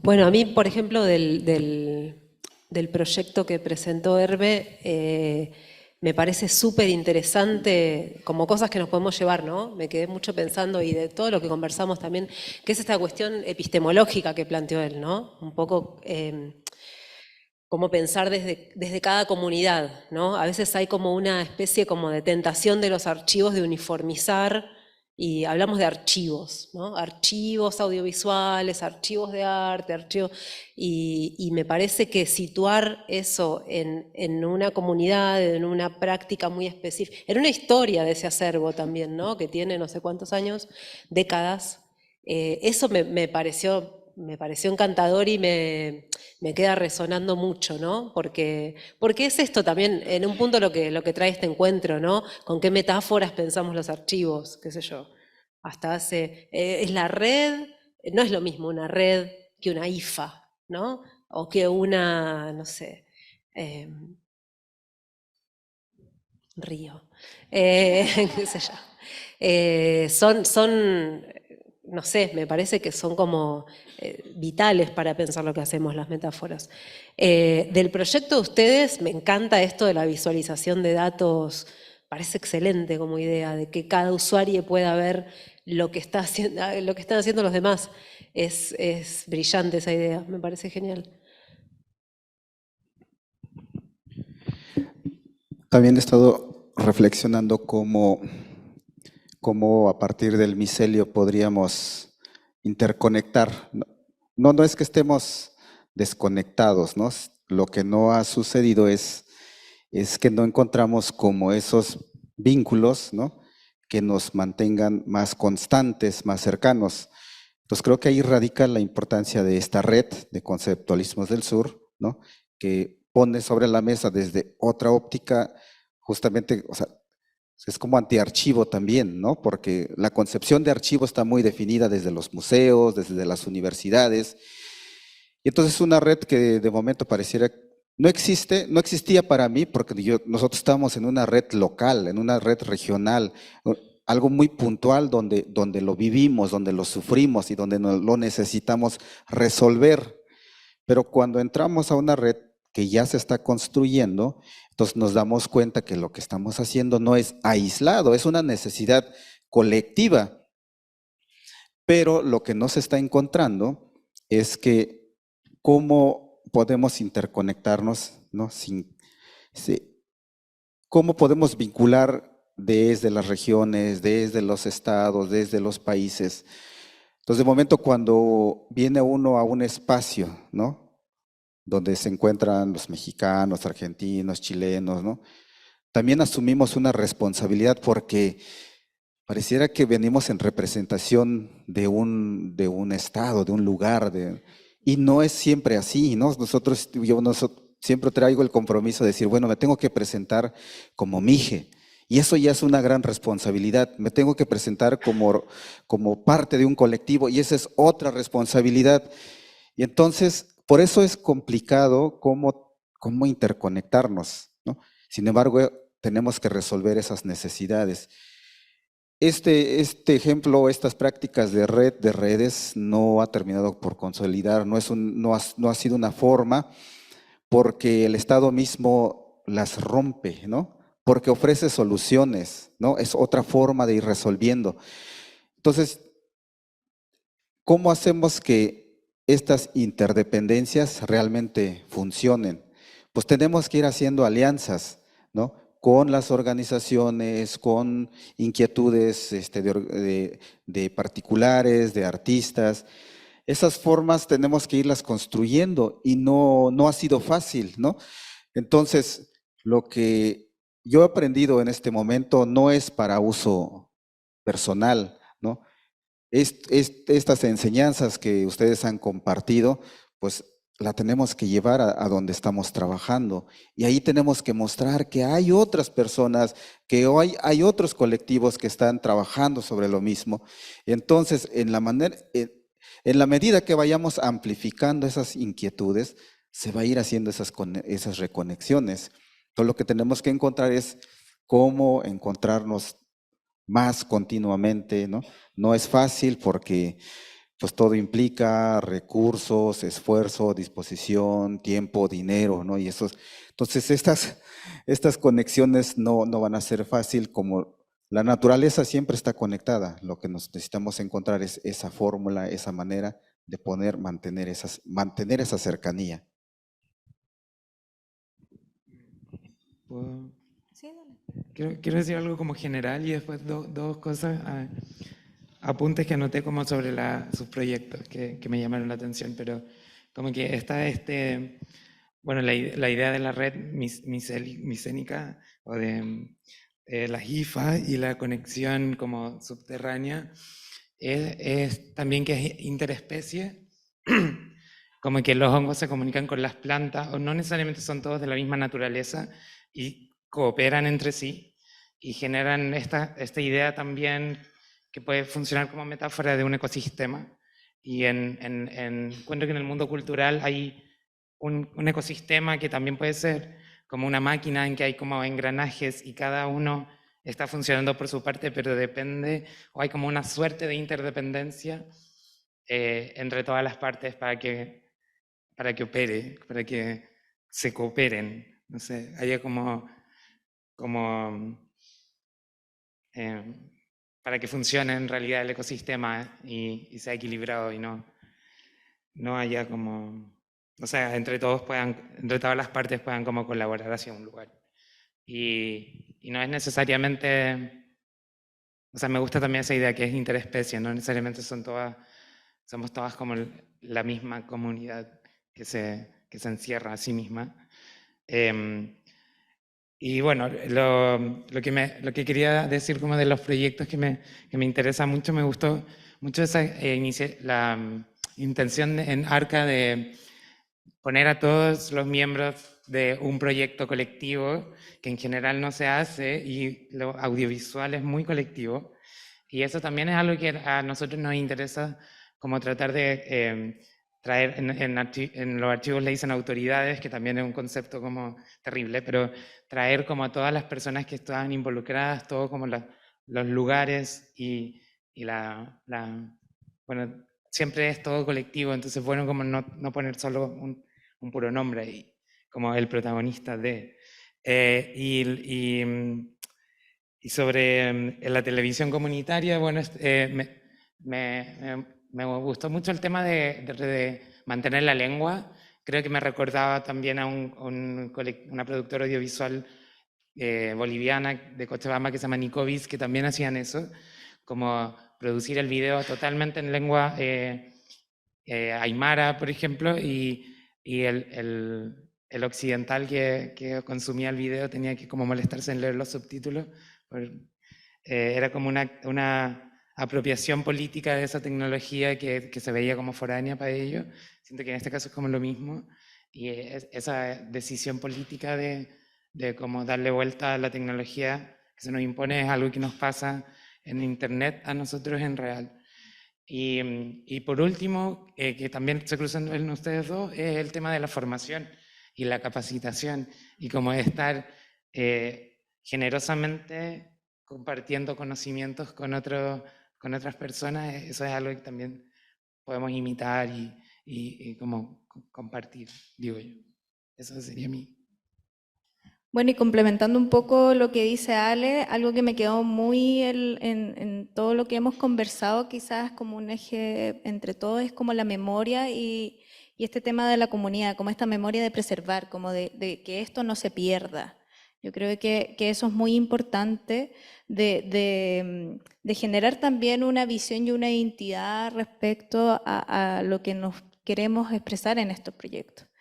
Y también algo que me gustó mucho es también ver el tema de los procesos, como el rescatar esto analógico y también de este tema formativo de ponerlo en valor también. No el hecho, bueno, obviamente de preservar y que esté disponible, sino también ver el proceso de cómo se hace.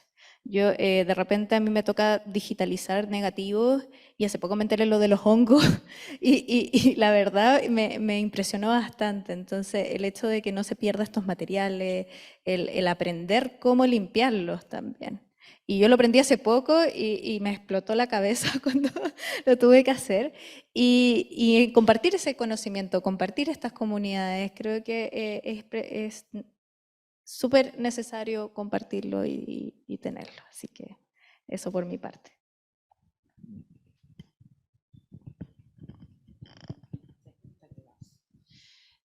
Yo quería hacer algunos, más que preguntas, como algunos comentarios de ideas que fueron surgiendo y que también enlazan con conversaciones de los días anteriores, y después abrimos a preguntas por ahí puntuales. Me llama la atención que varias conexiones, ¿no? Esta idea de, sobre todo en ARCA y en Real, ¿no? De que esa página sea, digamos, que esa página, que también es un archivo, tenga el usuario, quien entra, tenga una interacción, no solo sacar un material, ¿no? No solo, o sea, no solo poner a disposición, que ya de por sí es todo un trabajo, una política súper valorable, y en lo que estamos todo el tiempo pensando, ¿no? Cómo digitalizar, cómo difundir, cómo hacer accesible, pero también que en ese hacer accesible, que planteaba como este problema que decía Mariela de, bueno, ¿cómo me entero quién es? ¿No? Si no tienen que llamarme, imagino yo, ¿no? Si no tienen que llamarme o mandarme un mail para pedirme un material, ¿cómo me entero quién es el que está usando ese material, ¿no? Si es, o para qué se necesita, o cuál va a ser su uso, su apropiación posterior.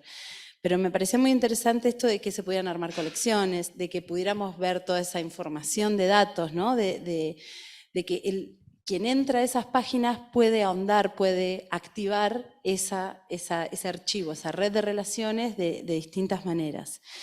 No, y en esta idea también de archivo colaborativo, ¿no? Porque ambas web tienen la posibilidad de que vos cargues, ¿no? De aportar a esa trama y de hacer crecer el archivo. Después, esto de que hay esta idea que aparecía como de archivos que habilitan a generar otros archivos, ¿no? Como los de videodanza, que, o sea, ustedes ya tienen un archivo, tienen un reconocimiento, entonces, bueno, este es un buen espacio para que vaya todo esto, ¿no? Para que se digitalice, ¿no? Entonces ese archivo genera otros archivos, ¿no? O que otros materiales se transformen en ese archivo. Ya dije archivo muchas veces, pero no lo podemos reemplazar. No se puede, sí. Y después también me gustó mucho esto de la memoria orgánica, la memoria física y la memoria orgánica. Porque lo podemos traducir también, me parece que a muchas cosas que han surgido en estos días, ¿no? Y que esa memoria orgánica se activa, reside, se transmite en múltiples soportes, cuerpos, ¿no? Y dispositivos físicos. Ayer pasamos por el jardín de las mixturas, también como un archivo de una trayectoria de la gente de este museo, digamos. Vimos un montón de experiencias donde esa memoria de comunidades más amplias, de comunidades más pequeñas, de comunidades invisibilizadas, de comunidades olvidadas o censuradas, encuentran en el archivo una necesidad una necesidad para mantener la memoria, ¿no? Para seguir existiendo, para intervenir en relatos dominantes. Entonces esa es otra idea que me pareció muy interesante y que me parece que atraviesa un montón de conversaciones de estos días, ¿no? No solo lo de TV Tamix, que es una experiencia alucinante, ¿no? Bueno, no sé si quieren hacer preguntas.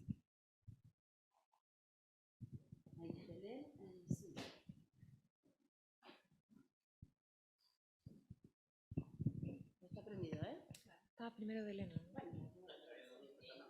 Bueno, ya.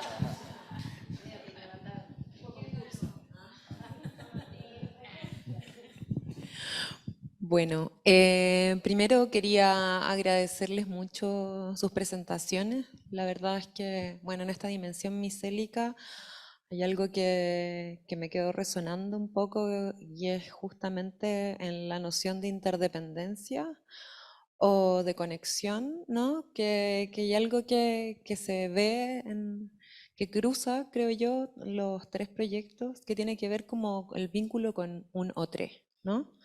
Esa necesidad de conectar, de comunicarse, de abrir un diálogo, ¿no? Como de entablar algo, de entablar una conexión. Y creo que en la diversidad, ¿no? de experiencias que nos presentan, porque sí, es cierto, son muy distintas, pero o muy específicas cada una en su área, me parece que eso que comparten es muy interesante, no solo a través de la formación, ¿no? O el derecho a la lengua, también en la conexión como con los usuarios, usuarias, ¿no? que buscan ahí alguna información o rescatar algo, ¿no? Creo que eso es algo que me quedó dando vuelta, pensando también en que hay algo del trabajo de los archivos que hemos estado conversando también que tiene que ver con el cuidado de las memorias, que independientemente pertenezcan a una comunidad o a diversas prácticas artísticas, en distintos contextos, como que nos ayudan a hacernos una idea de nuestro derecho al futuro, que creo que como que me resuena, ¿no? Como la sensación de que dependemos de otros o que estamos en y desde y con otros, ¿no? Y me gusta mucho ese deseo de querer estar como atentos a esa otra dimensión, ¿no? No solamente a la que está autocontenida en los archivos.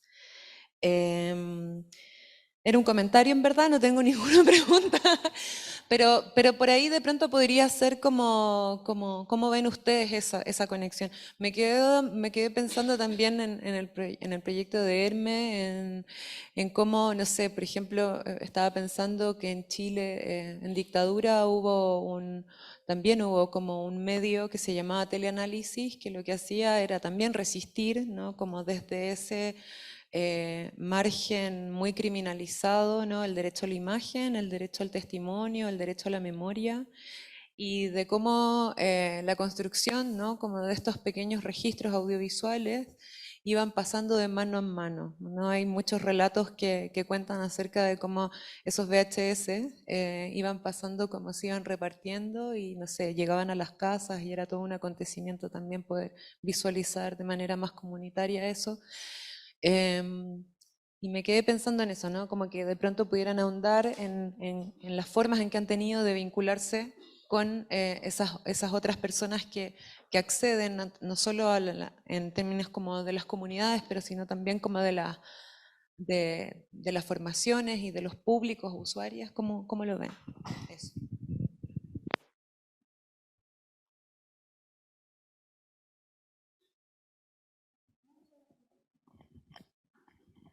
Bueno, mientras hablabas, Cintia, me acordé un poco de que en realidad el colectivo nace de las conversaciones que hemos tenido los tres con Vania y Ale, de estas mismas como problemáticas, de decir, de conversar con el otro, de ver las necesidades del otro, de ver que también dentro de las mismas comunidades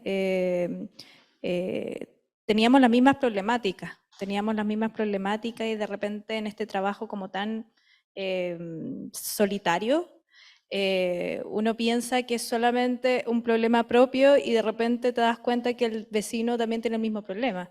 Entonces, y también que hemos trabajado los tres en proyectos de archivo y que estas mismas conversaciones salían las mismas problemáticas, las mismas conexiones, entonces nace un poquito de responder a eso también, por lo menos en redes y enlaces. Como brevemente, no sé si les pasa a ustedes en la red, pero en Chile hace unos años se hace un encuentro de archivos sobre arte, y es como una suerte de terapia grupal en la que estamos todos como vomitando nuestros problemas con los archivos que son, como dice Fernanda, son muy similares. Nos enfrentamos a los mismos problemas. Y al compartir, nos fortalecemos psiquiátricamente. No. Apoyamos el trauma. Es verdad, nos sentimos menos solos de compartir como esas experiencias también. Sí, yo pensaba en esto que decías como de la interdependencia y leotre, y al mismo tiempo pensaba, justo me trajo una cuestión que me parece importante discutir, que es la presencia del Estado.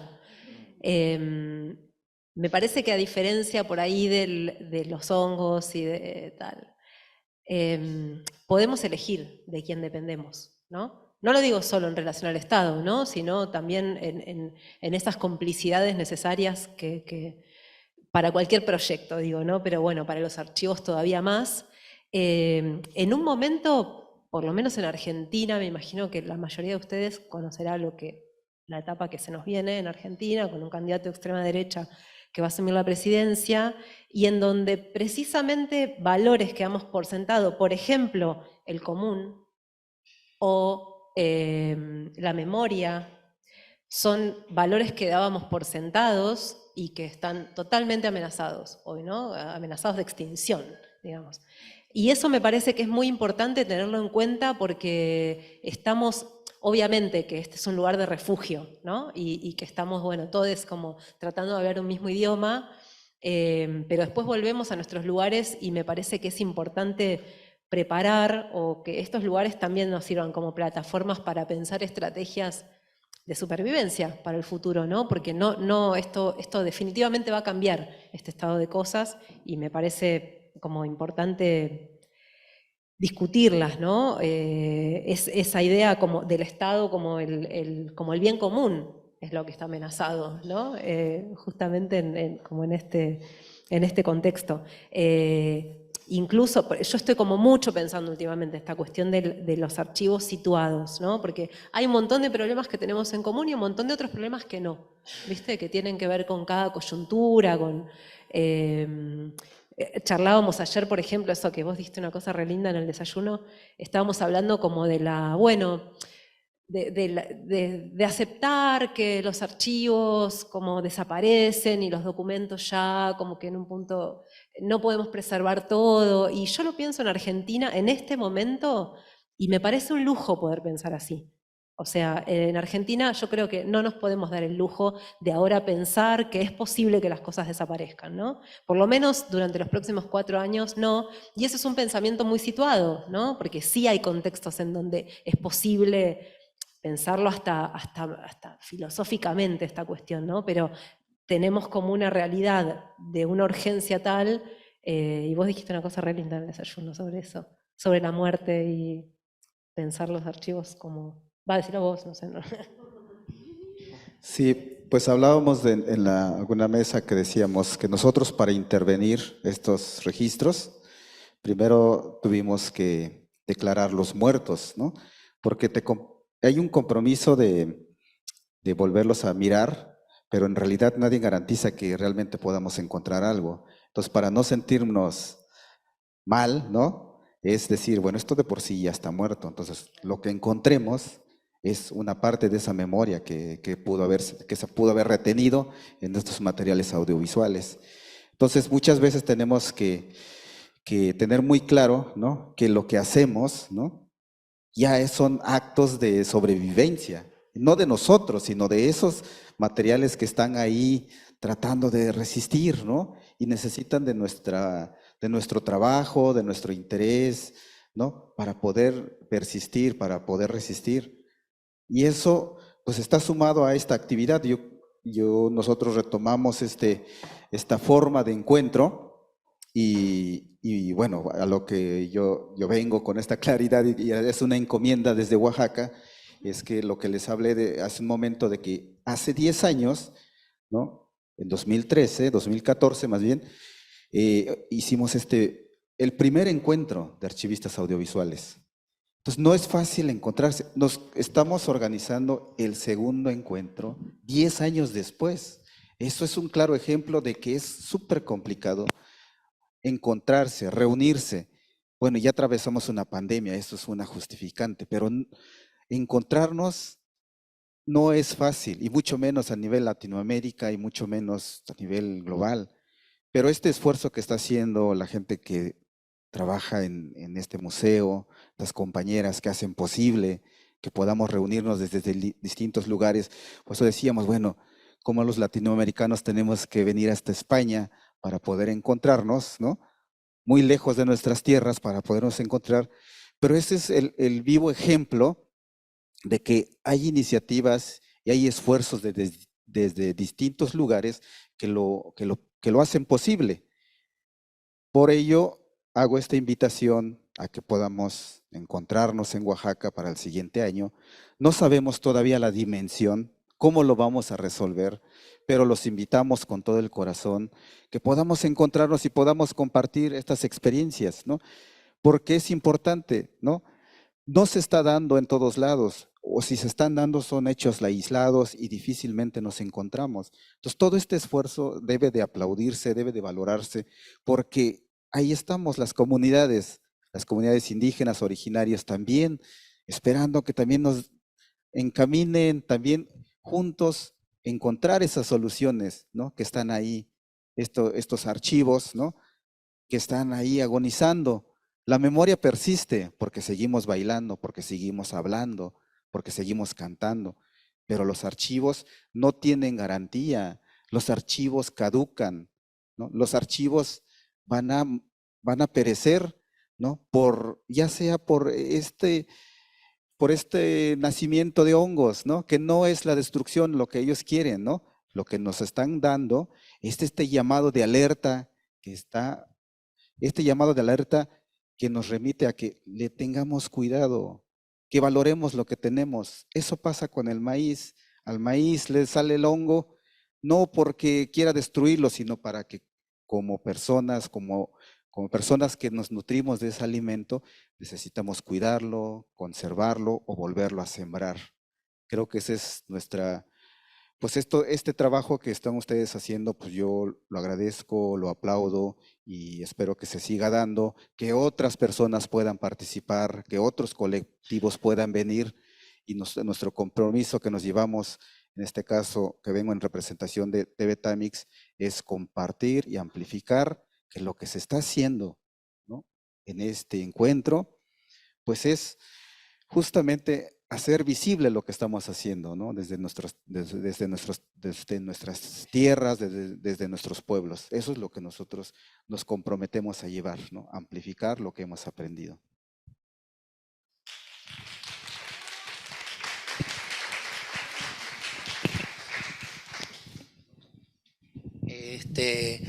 Bueno, me sentí bastante representada con tu archivo, por ser de una comunidad pequeña y a la vez también grande, pero quería hacer una pregunta quizás técnica.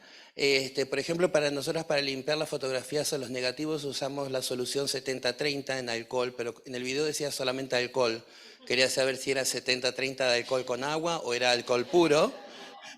Me fascinó el video de cómo limpiabas, porque nosotras mandamos a digitalizar los cassettes y supongo que las personas que lo hacen simplemente ponen el cassette y hacen un automático sin hacer una limpieza, y muchas veces nos dicen no había nada en el cassette. Entonces quizás si nosotras lo hacemos como haces vos, ese trabajo artesanal que no se me había ocurrido, y hice el video de lo que pusiste, no sé si está en YouTube o en algún lugar como para poder verlo mejor. Y quería preguntarte eso directamente para aprender si fue algo un ingenio o lo habías visto en algún otro lado. Y bueno, y quería saber un poco más de esa técnica de la que usan para limpiar los cassettes específicamente. Ahora resulta que lo que nosotros tuvimos que hacer, ¿no?, en la práctica, pues es arriesgado, ¿no? Porque yo presenté este mismo video, este extracto, yo lo presenté en el IMCINE, que es la institución que se encarga también de restaurar, ¿no?, filmes, ¿no? Y justamente me preguntaban eso, ¿no? Oye, ¿no crees que ese alcohol está dañando tus materiales? Entonces yo por eso les decía, bueno, estos materiales de por sí están muertos, ¿no? Si se dañan o no se dañan, o sea, ya es bastante. O sea, esto que estoy usando es realmente, como decía en el video, ¿no?, es una técnica completamente artesanal, ¿no? Así como, o sea, es muy, muy manual. Y sí, el alcohol que usamos es sintético, isopropílico, y seguramente va a crear más daños, pero si mínimamente podemos rescatar esas imágenes ya es bastante, ¿no? Porque no hay una técnica definida, no hay o sea, nosotros lo buscamos a nivel México y fuimos al IMCINE, la Cineteca Nacional, y decían, bueno, aquí sí lo podemos hacer, pero no hay garantía, ¿no?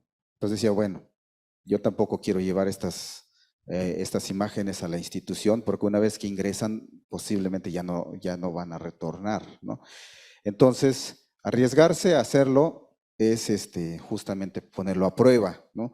Esta técnica, digo, no sé si realmente funciona. Para nosotros hemos logrado digitalizar varios cassettes y no está en YouTube. Yo busqué también muchas cosas, tratando de encontrar esa solución, y no lo estoy compartiendo ahora, así con colectivos más puntuales, justamente porque no quiero volverme responsable de una destrucción masiva de videocassettes audiovisuales, ¿no? Que deben tener mucha importancia, ¿no? Entonces, No, pues así como lo estamos haciendo, posiblemente está destruyendo nuestros cassettes, pero bueno, si resuelven temporalmente, ¿no? Sí.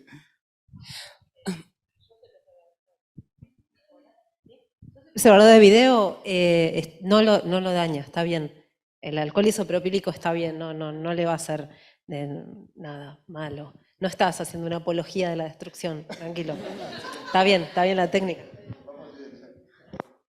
Vale. Sí, y la compañera, no sé si alguien más va a querer intervenir, digo para hacer más breve, para que quepamos todas. Vale, somos 3, venga, pues voy rápido. Sí, 8. Dale, bueno, yo creo, la verdad que comparto con Cintia que al principio cuando pensábamos el seminario, ¿no? Al pensar las dimensiones de los hongos para convocaros, pensábamos, ¿funcionará, no funcionará? Yo creo que en esta mesa el micelio, ¿no? Lo hemos como visto crecer, iluminarse ahí debajo de la tierra. Creo que comparto con Cintia que las 3 experiencias tienen algo eso del sostener y el comunicar a otras, ¿no? Y memorias orgánicas y memorias materiales. Y yo quería, bueno, una pregunta que lanzara a vosotras, a redes, que tiene que ver con, porque vuestra experiencia está muy situada en Latinoamérica, lo habéis dicho, ¿no?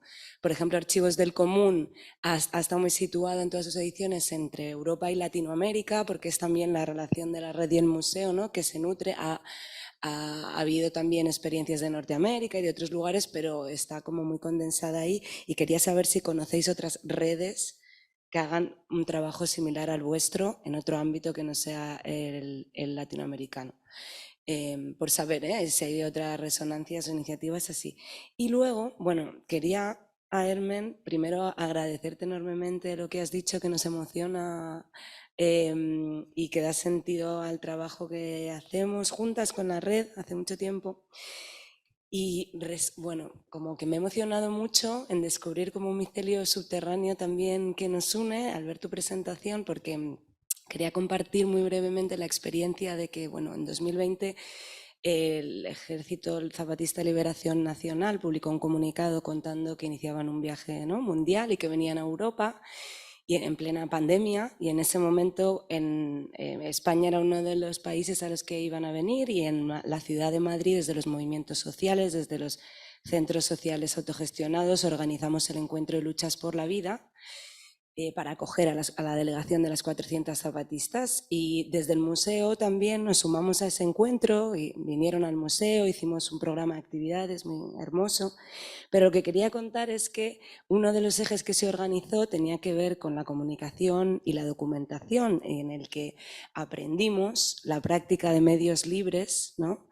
De cómo de manera colectiva y de manera autoorganizada se había documentado la autonomía zapatista, y desde ese prisma intentamos también acá, ¿no? mirando hacia allá y aprendiendo un poco con el enlace que era Irretiemble, que era la organización de enlace de las zapatistas aquí en Madrid, de cómo Medios Libres había organizado su documentación audiovisual. Y escuchándote, ¿no? veo, ¿no? esa experiencia vuestra también de compartir ese saber con las zapatistas, que luego lo compartieron con la gente acá en Madrid, ¿no? y en España, y me ha emocionado mucho descubrir también ese micelio, y qué alegría que estéis guardando esa memoria y que acabara en tu casa familiar con los hongos y todo, para poder, ¿no? seguir alimentándonos de esa práctica. Y muchas gracias por la mesa a todas, que ha estado hermosa. Si queréis le paso a las compañeras y ya respondéis todas al final porque de tiempo.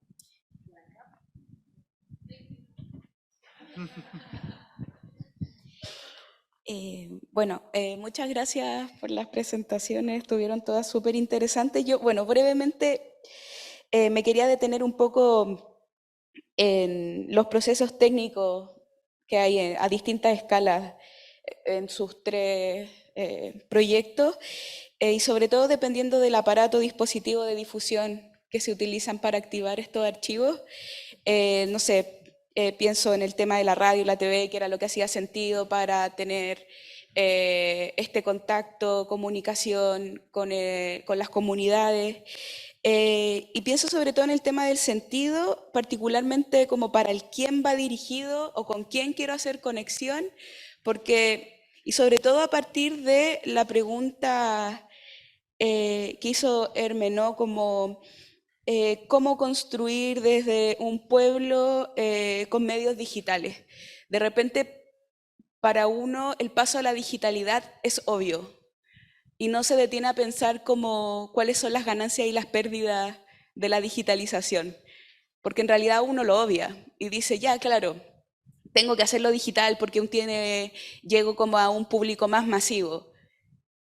Pero ¿a qué público finalmente? ¿Y a quién quiero dirigirme? Como si voy a hablar como de Latinoamérica, eso tiene muchos matices también, como desde las regiones, quiero que conecte con Brasil también, entonces por ahí debería tenerlo en portugués, como ¿cómo lo voy a pensar? ¿Cómo voy a definir ese público desde los distintos dispositivos de donde estoy hablando? Porque, por ejemplo, una plataforma de Internet tiene que ver, por ejemplo, la interfaz. Es como, también me he metido en muchos archivos donde la interfaz es muy difícil. Entonces, ¿cómo la puedo hacer más amigable para que el público también pueda acceder de forma más amena a este contenido? O quizás también solamente me quiero comunicar con una comunidad académica, que también está bien, o quiero expandirme más. Y tiene que ver también con lo que hemos estado pensando, ¿no? De formas de activar el archivo. Y me pareció muy linda como esa detención, como nos vamos a digitalizar y para qué y hacia quiénes, que me parece que es como una pausa muy bonita ante la obviedad que parece de repente la digitalización. Eso.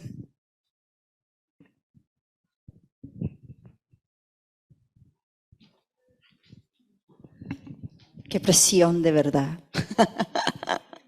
Muchas gracias. Emergildo, sí, muy bien. Me interesa mucho la experiencia que tienes cuando has dicho que la comunidad se apropió de eso, del audiovisual, de los medios, y me gustaría conocer cuál fue el método, si existió, cuál fue la motivación. Gracias.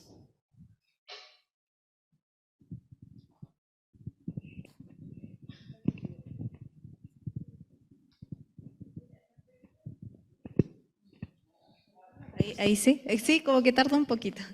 Respecto a la pregunta de Sara, me acordé de en el lanzamiento que hicimos en el CEDOC en Chile, me acuerdo que una persona hizo una pregunta muy similar respecto a, como a los referentes de que si existía algo como similar a lo que nosotros habíamos hecho. En ese minuto, la verdad, no sé si tú, Ale, tienes como algo, creo que no. Y me pregunta, y después salió una conversación que me acuerdo que no sé si aquí en Europa existirá algo similar, pensando como una red europea donde se pueda en el fondo como ver qué está haciendo el otro país en términos culturales. La verdad no lo sé, pero me acuerdo, y dentro del mapa que tenemos hay una sección que no la planteamos aquí porque todavía está como en construcción, pero sí tiene algunos proyectos que son la red institucional, que son proyectos que no están alojados en Latinoamérica, pero sí tienen un acervo latinoamericano. En ese sentido, por ejemplo, está el Reina Sofía, que tiene su centro de documentación y que tiene una sección latinoamericana. Está AICA, creo que también Islas, si la memoria no me falla. Pero sí que son proyectos que quizás no están alojados en Latinoamérica y no responden dentro de la red del proyecto, pero sí en el fondo operan como un ente que sí está en las bases del proyecto. Entonces, ahora, algo como similar, la verdad ahora en este minuto no me acuerdo. Y respecto a lo que tú decías, que se me hizo como el tema de las interfaces y el diseño y como este tema de los idiomas. De hecho, el año pasado postulamos un proyecto para poder financiar Red y Enlaces, porque esto es cuando nosotros tenemos tiempo, porque cada uno está en su pega. Entonces esto es como muy a pulso, es sin fines de lucro, es porque nos gusta mucho hacer este tipo de proyectos. Y en ese proyecto pusimos el tema del idioma, porque Latinoamérica no es solamente español, también está portugués, también era la idea traducirlo también al inglés para que sea como un poquito más, bueno, no nos logramos el financiamiento, lamentablemente no lo logramos, pero por ejemplo en mi caso que yo diseño interfaces y no solamente diseñé por ejemplo lo que hablamos en la otra mesa del archivo de las yeguas del apocalipsis, también he diseñado por ejemplo la interfaz de Víctor Hugo, la de Eugenio Dittborn, he participado en varios y eso es un problema porque en cierta medida nosotros estamos acostumbrados a cierta arquitectura de las páginas web. Estamos súper acostumbrados a que esté el banner, el menú arriba, porque no han enseñado a hacer así, nos han enseñado a navegar de una cierta forma. Entonces, en el arte o en los archivos tenemos que ver una forma de generar una nueva arquitectura que sea un poquito más fácil en la interfaz del usuario, que un usuario general y uno específico, en este caso como los archiveros, puedan navegar y que todo el mundo diga, estoy entendiendo lo que estoy viendo. Y eso es como un gran desafío, por lo menos de mi parte, hacerlo.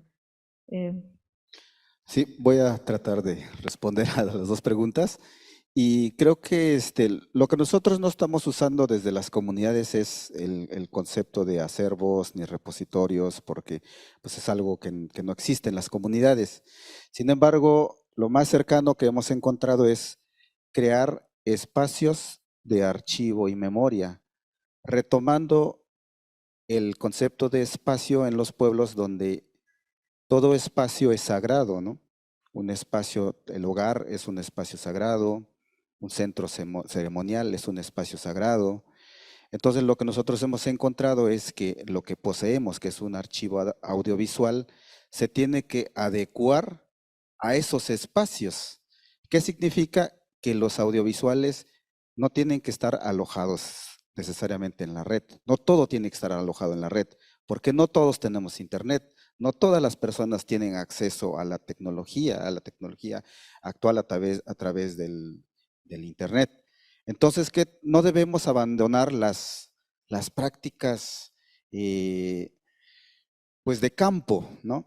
Tenemos que salir a proyectar, ¿no? A las rancherías, tenemos que salir a proyectar a los hogares, tenemos que compartir los audiovisuales a través de los pendrives, tenemos que seguir repartiendo los DVDs, ¿no? Y las proyecciones y la forma como vemos las imágenes, los audiovisuales, pues tiene que ser en colectivo, con las personas que estén interesadas, o sea, tiene que ser muy diverso.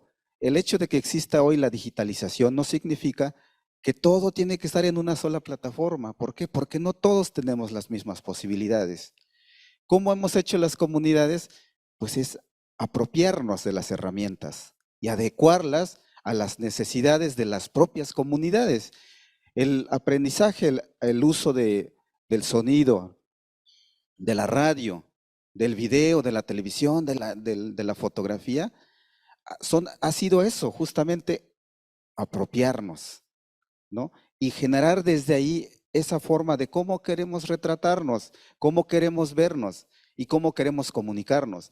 Por eso este último segmento del video no está traducido, ¿no? Porque no necesariamente está dedicado para ser entendido hacia afuera, ¿no? ¿Y qué significa? Que los que sí logran, o los que hablan el Mije, pueden comprenderlo, pero también hay esa necesidad en algún momento, bueno, este segmento sí se puede traducir, ¿no?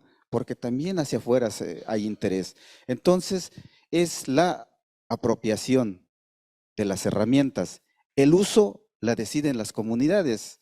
Las formas tienen que ser múltiples, ¿no? Nosotros igual en algún momento pensamos, una vez que se digitalice, todo se va para arriba, todo se va para la nube. Pero cuando vimos las imágenes, ya nos dimos cuenta que hay material sensible, hay material que puede ser leído de otras maneras, entonces puede ser un arma de doble filo, ¿no? Porque puede ser apropiado por otras personas que pueden tener otra lectura. Y más ahora que la inteligencia artificial quiere leer, ¿no?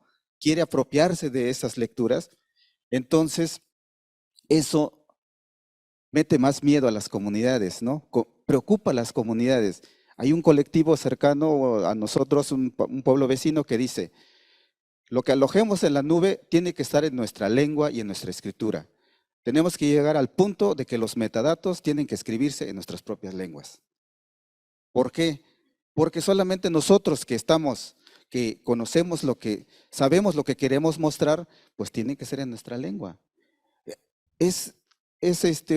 Son planteamientos complicados, ¿no? Porque entonces también los que hablamos de una lengua también tenemos que aprender a leer, también tenemos que aprender a escribir, ¿no? Porque es una forma. Entonces, sí son complejidades que se van dando, pero creo que las comunidades están en eso, también viendo aprovechando estas posibilidades, pero también teniendo mucho cuidado, porque lo que aprendemos a través de las herramientas también pueden ser usados en nuestra contra.